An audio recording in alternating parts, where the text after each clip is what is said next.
బాధలో ఉన్నారు, వాళ్ళందరూ గమనిస్తున్నారు. ప్రధానమంత్రి ఇంకొక అంశం కూడా ప్రస్తావన చేశారు సార్. నిన్న చాలా కీలకమైన అంశం, అది కూడా చూద్దాం ఒకసారి.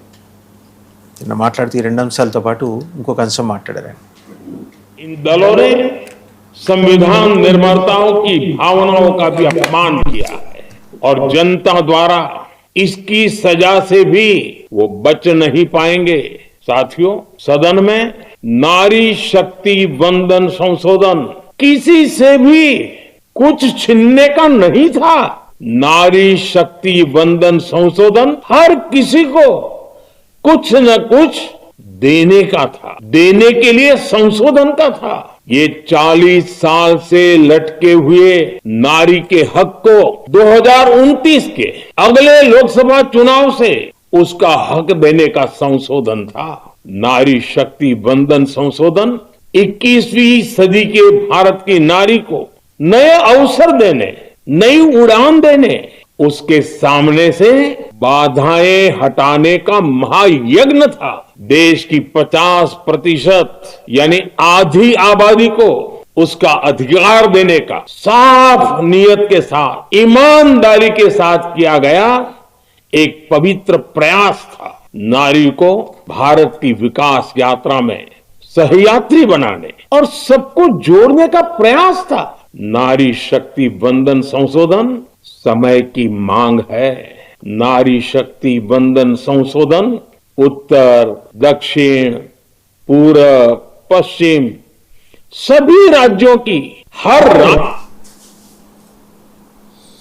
చూసారు, ఇదేదో ఉత్తరం దక్షిణం లేకపోతే తూర్పు పడమర ఇవన్నీ కాదు, మొత్తం దేశం మొత్తాన్ని ఒక యూనిట్గా తీసుకొని దేశంలో ఉన్న మహిళలకి వాళ్ళకి సాధికారికత, వాళ్ళ హక్కుని కల్పించే ప్రయత్నం మేము చేశాం.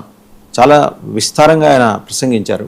ఎక్కువ భావోద్వేగాలు కనిపించినాయి. జనరల్గా మనిషి తొణకరు, ఆయన చాలా నిమ్మళంగానే ఉంటారు, కానీ నిన్న కొంచెం భావోద్వేగానికి లోనట్టు కనిపించింది. ఎందుకంటే అందులో వ్యక్తిగతంగా ఆయనకి పెద్దగా ప్రయోజనం కలిగించేది, వాళ్ళ పార్టీకి ప్రయోజనం కలిగించేది కూడా ఏం లేదు. ఇన్ఫ్యాక్ట్ ఇది ఇప్పుడు డీలిమిటేషన్ అంశం కూడా మళ్ళీ మనం మాట్లాడుకుందాం. బట్ మహిళా రిజర్వేషన్లు వస్తే దేశంలో అవుట్ ఆఫ్ 850 చూడండి 33% అంటే ఏ సంఖ్యలో మహిళల ప్రాతినిధ్యం ఉంటుంది, ఎన్ని అంశాలు అక్కడ చర్చకు వస్తాయి, ఎన్ని అక్కడ మాట్లాడటానికి అవకాశం ఉంటుంది, వెసులుబాటు ఉంటుంది, అండ్ కంప్లీట్ దృక్కోణమే మారుతుంది కదా. ఒక్కసారి పరిపూర్ణంగా ఉంటుంది సభ. మరీ ఏకపక్షంగా పురుషులు తీసుకునే నిర్ణయాల్ని మొత్తం దేశంలో ఉన్న మహిళలకు కొంత ఆమోదించి తీరాల్సిన అవసరం లేదు కదా. సో వీళ్ళ వాయిస్ వినిపించడానికి ఉన్న అవకాశాన్ని బలవంతంగా గొంతు నొక్కేశారని ప్రధానమంత్రి అన్నారు. కరెక్ట్ అండి, అది ముమ్మాటికి నిజమే. మన భారతదేశంలో ఎడ్యుకేటెడ్ విమెన్ చాలామంది ఉన్నారు. మెన్ కంటే కూడా చాలా నిష్ణాతులైన వ్యక్తులు ఉన్నారు. వివిధ రంగాల్లో మనం చూస్తున్నాము. మేధావులు కావచ్చు, ఇతర రంగాలు కావచ్చు, డిఫెన్స్ కావచ్చు, ఇతర సాఫ్ట్వేర్ డెవలప్మెంట్ కావచ్చు, పలు రంగాల్లో వాళ్ళు రాణిస్తున్నారు, ముందుకు వస్తున్నారు. అలాంటి వారికి మనము చట్టసభలో ఒక అవకాశం అనేది ఇవ్వడం అనేది తప్పనిసరి. 850 అంటే ఒక 33% అంటే వాళ్ళకి సాలిడ్ సైజబుల్ నంబర్ దొరికేది. దానివల్ల పార్లమెంటు పనితీరే మారేది.